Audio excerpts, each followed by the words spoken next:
And we're live. Here we go. Hello, Internet. My name is Miles Bassett, and this is Ask Wildman, an open Q&A produced by Wildman Web Solutions.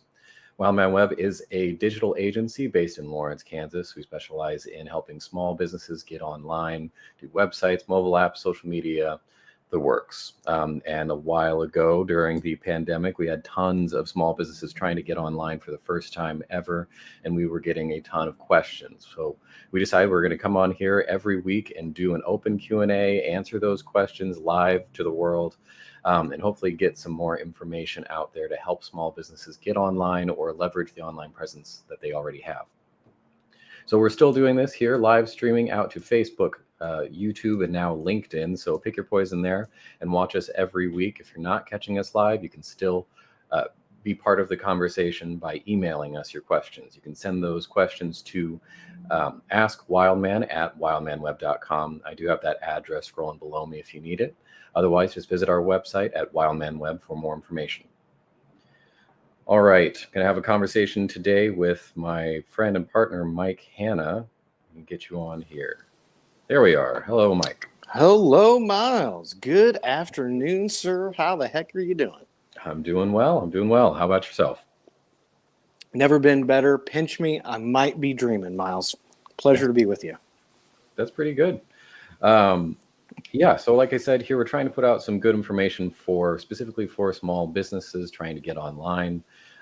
If you have any questions about anything we're talking about, or you want us to talk about something else, if you have some questions, please let us know. I'm watching the comments below, so I can see those questions coming in live, or you can email us your questions and we'll use that for next week's show.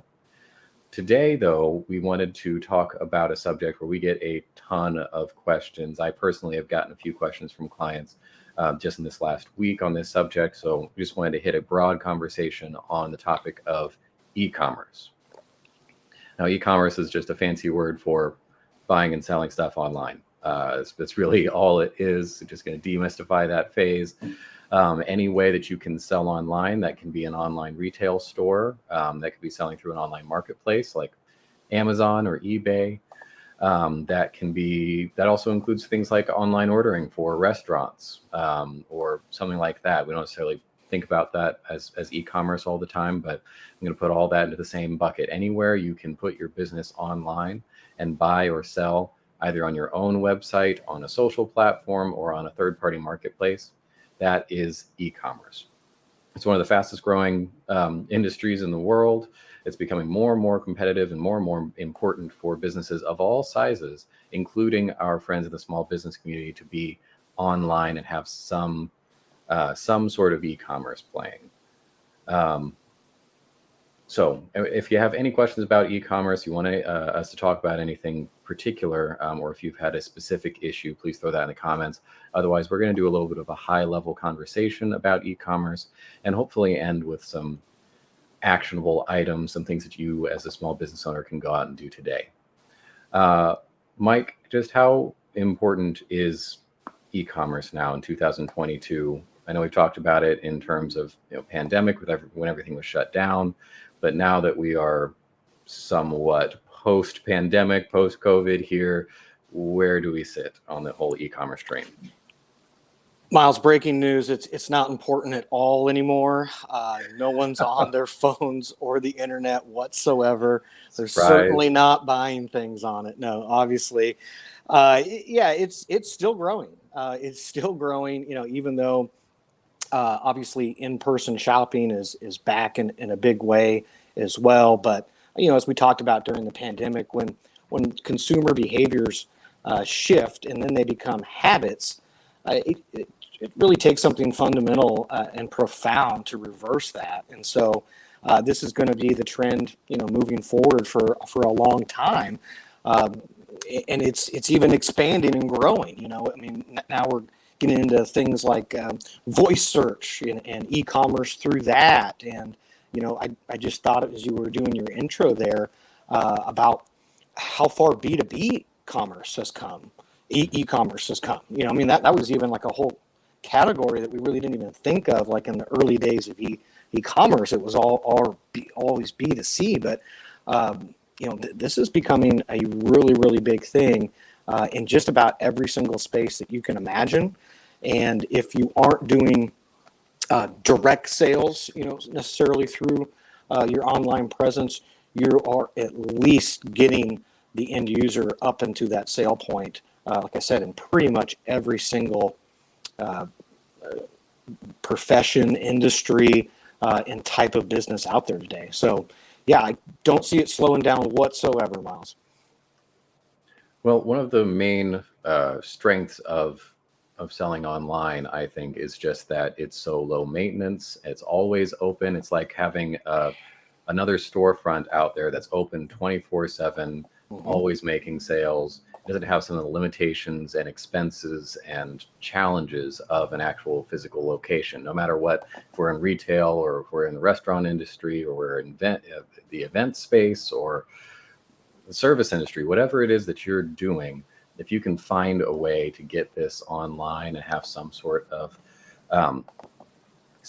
e-commerce activity out there, then there's a lot of potential strengths and just sort of this passive management. You've got this store up there that's just, it's always selling, it's always running, and you don't have to do anything in order to get those lights turned on. So I do want to talk about a couple of the most popular tools out there for selling online. Start in the retail space, but a lot of this applies to other industries as well. So I know when I'm talking to small businesses and I'm talking about a retail e-commerce, there's one tool that comes to mind for everyone, and that is Shopify. That's kind of the big player in there. That is the big name of the game. There are other tools, other similar tools, other website builders have their own e-commerce thing, but Shopify was built specifically to be an online store. It was a store first and then a website and marketing tool second, unlike a lot of the other tools out there. So if you have a Shopify store or you've thought about getting one, it can be a very powerful tool for being that. My only word of caution there is going to be that it really is only an online store. It's supposed to be that. If you're going to try to do other things with it, I don't like building websites on Shopify, for example. I don't like doing marketing campaigns or SEO around Shopify just because it's somewhat limiting. You only have the tools that they've built into this e-commerce store to work with. So there's a little bit of a ceiling there, whereas you don't necessarily have that if you build your own website, if you have something on an open platform, and then you also add a store on top of it. So it kind of just depends on your priorities there. If you're going to be online retail only and the whole purpose of your website is supposed to be an online store, then Shopify can be a really quick and easy solution for you to get up and running quickly and get something that is a professional grade online store. But if you're trying to do anything else with your online presence, I just throw that word of caution out there.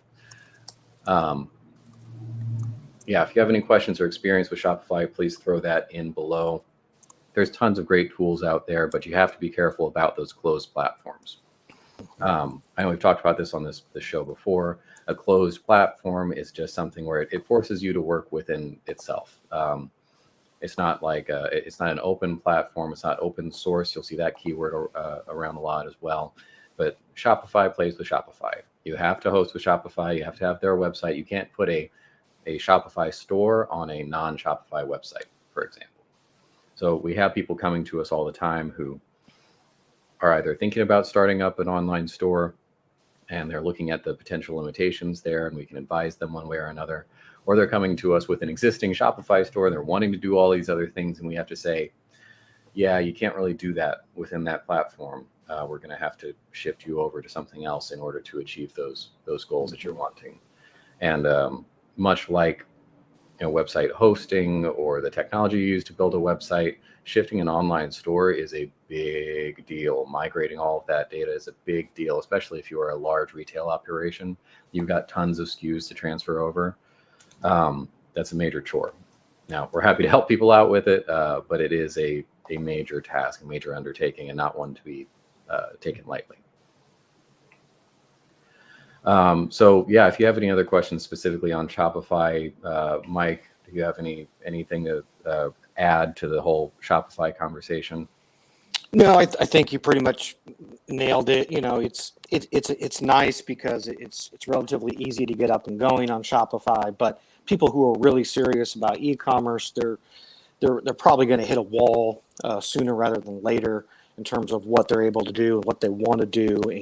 And like you said, you really can't build out a robust website that's going to have a great user experience and handle all the other things, marketing and the like that you want to get out of the experience that your customers are having online.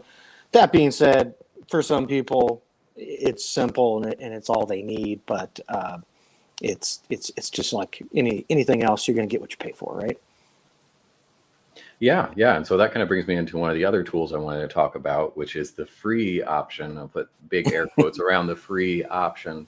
I mean, there's a couple out there, but the one that I wanted to bring up here is WooCommerce. It's really popular. WooCommerce is the e-commerce extension of WordPress. WordPress is the most common website builder out there. It's something like a third of the internet is built on WordPress. It's a PHP-based open platform, WordPress is. So anyone can contribute to it. It's free to use. There's tons and tons of different softwares out there developed for this platform.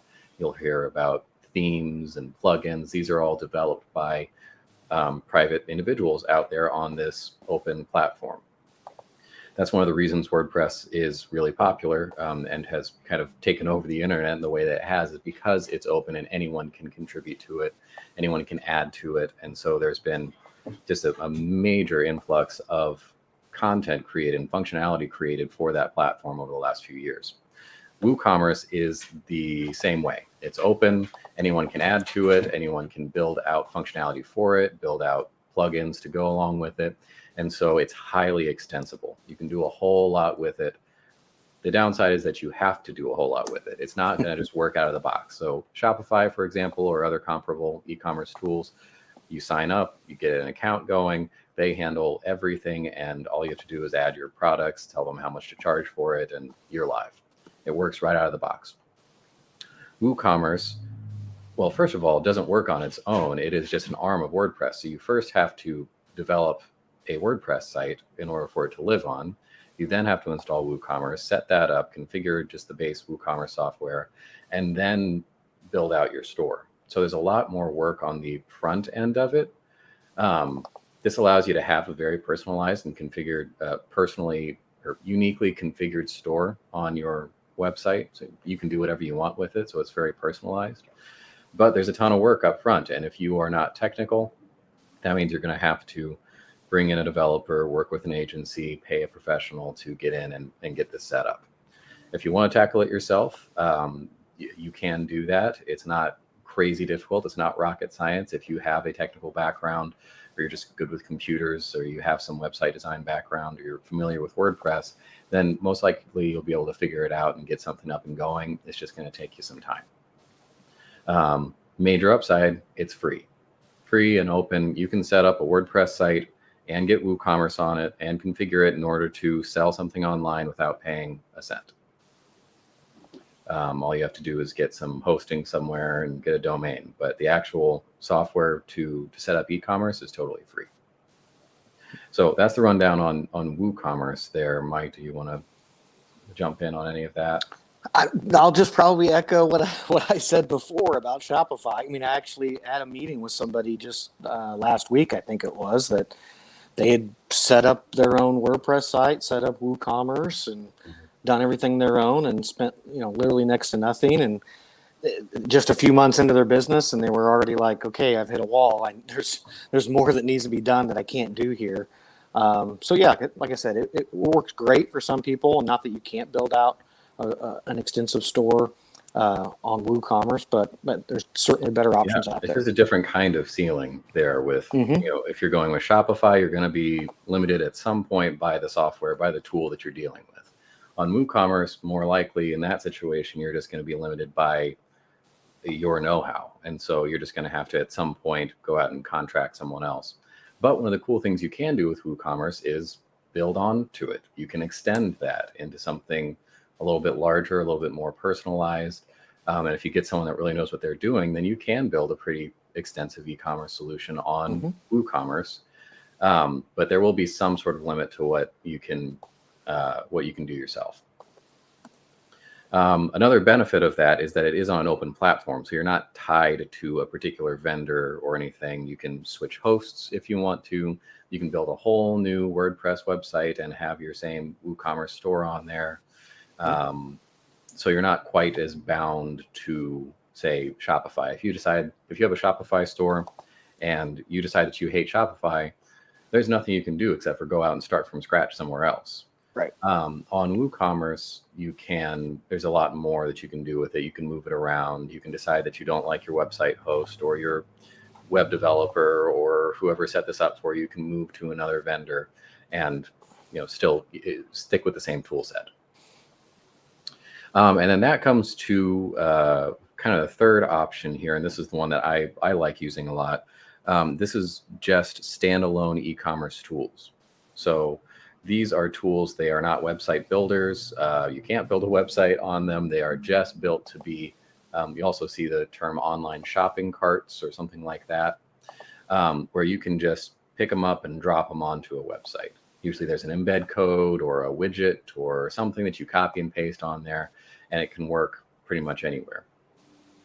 The cool thing there is that these are specifically built to be e-commerce, similar to Shopify. So they have a lot of the bells and whistles in there to be really functional right out of the box. You don't have to do a bunch of configuration to, let's say send out a PDF receipt for when someone buys something, or set up automatic email reminders for when someone buys something from you, or almost buys something from you, or if you're integrating with a digital marketing campaign, Facebook ads, social media, all of these kinds of advanced functionality on a WooCommerce site. You'd have to build that yourself and configure it yourself.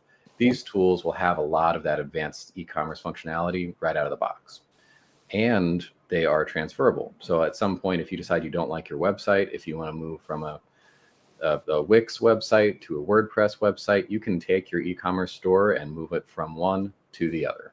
You're not tied to the website.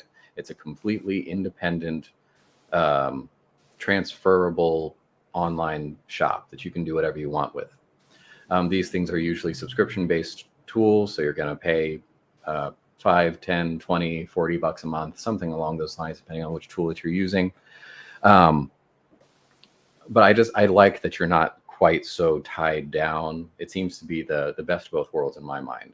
You've got the advanced e-commerce features of Shopify, and you're not tied down to that platform. You've got the transferableness of something like a WooCommerce store or some sort of other open source platform.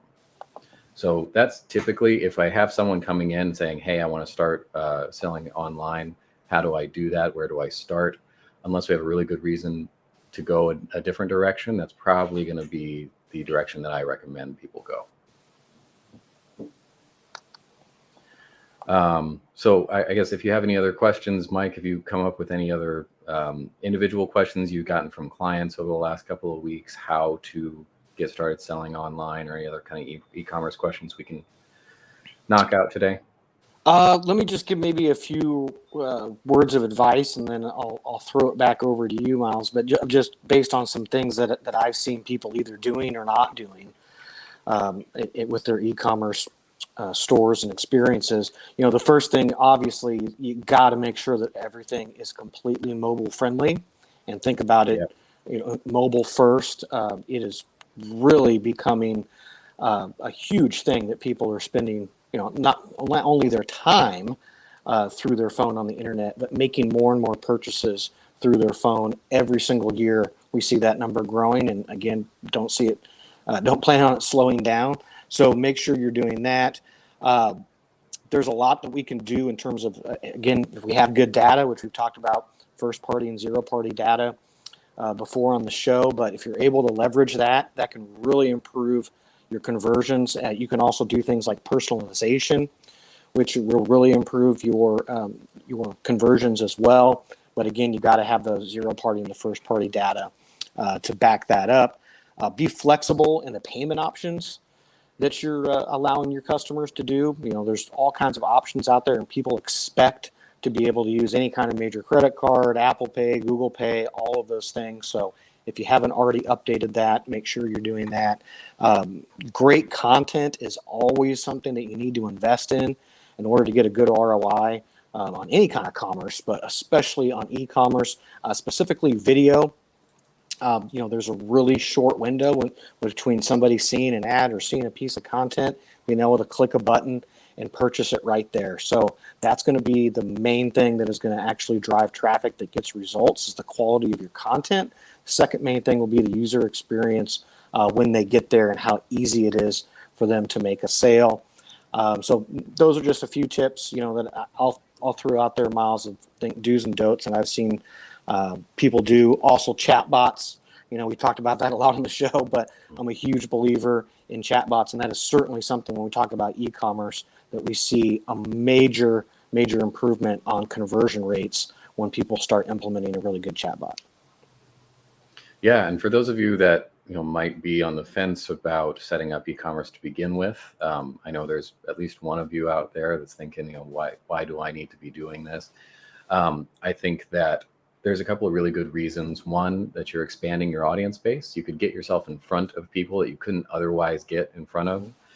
These are not people that are just walking past your store, but just being online, maybe even paired with a digital marketing campaign, running Facebook ads or something like that, gets you in front of a whole brand new audience and can expand your ability. We've seen small companies that just have this tiny little operation. They're selling to friends and family in this tiny little community, go online and become a global company because you're now your customers can now be all over the world. There's no reason not to.